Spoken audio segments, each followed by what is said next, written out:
अस्सलाम वालेकुम नाजरीन। इस किस्त के आगाज में अल्पागो खान कहता है मुलजिम को पेश किया जाए। फिर सिपाही बालामीर को ले आते हैं। खान कहता है लश्कर का सरबराह बोले तो साल्तू कहता है बालामीर बेग ये रवायात के कवानीन है, रवायात खान से बढ़कर हैं। तुमने हद बार की और मैंने तुम्हें लश्कर के सरबराह की हैसियत से गिरफ्तार किया। अब तुम पर मुकदमा चलाया जाएगा। फिर खान कहता है सल्तनत का मशीर बोले तो दानिश कहता है इंसान गलती कर सकता है मगर आसमानी ताकत नहीं। हमें बालामीर ने बताया कि इसने खुदाई बरकत हासिल की है, ज़ाहिर हुआ कि इसे नहीं मिली। मुल्क से गद्दारी करने पर बालामीर पर मुकदमा चलाया जाएगा। जिरगे के फैसले के बाद तमाम इख्तियारात खान के पास होंगे। फिर खान कहता है गवाह पेश किए जाएं तो किरचिचिक अंदर दाखिल होती है। खान कहता है गवाह बोले तो किरचिचिक कहती है आप पर हमले से पहले मेरे बाबा ने कहा था कि जब के असली पंजा गायब है तो हम नकली पंजे के जरिए शहजादों का खून बहाएंगे और इल्जाम असली पंजे पर लगाएंगे। मुझे पंजे का लिबास पहनाया और खान को जाल में फंसाने का कहा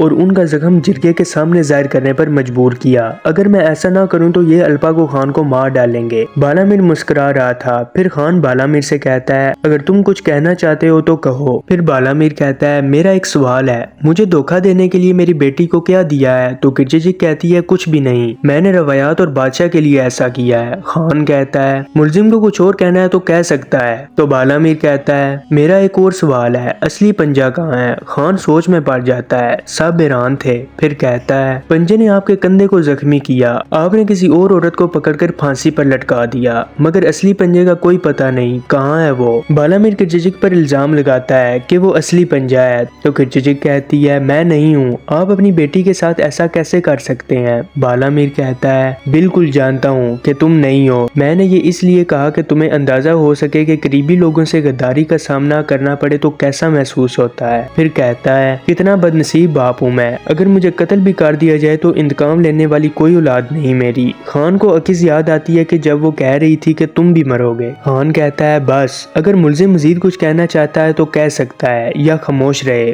बालामीर गुस्सा करता है और कहता है मैं मुलजिम नहीं हूँ, अगर ताकत है तो मुझे अभी मार डालें। फिर खान कहता है सूरज के तुलू होते ही जिरगा अपना फैसला सुना देगा। फिर खान वहाँ से चला जाता है। खान अपने कमरे में पहुंचकर चिल्लाता है क्योंकि उसे मालूम हो गया था कि असली पंजा अकीज ही है। उलविजा एक जगह मेजिन से कहती है बालामीर के तख्त नशीन होते ही तुमने कहा था कि लश्कर आएगा, अब खान वापस आ चुके हैं, अगर लश्कर वापस ना गया तो तुम पर भी मुकदमा चलेगा। राइब ताजुन कहता है उलविजा शहंशाह चीन अल्पागो खान की वापसी से निहायत खुश होंगे, लेकिन शहंशाह को हमारी शहजादी के शोहर शहजादे तैमूर का एक लड़की को भगा ले जाना हरगिज पसंद नहीं आएगा। मेजिन कहती है जब तक तैमूर को वापस लाकर उस लड़की को कत्ल नहीं कर देते तब तक लश्कर वापस नहीं जाएगा। एक सराय का मंजर दिखाया जाता है। दो आदमी बैठे थे, इतने में तैमूर वहाँ आ जाता है और एक शख्स से कहता है किसी ने हमारा पूछा?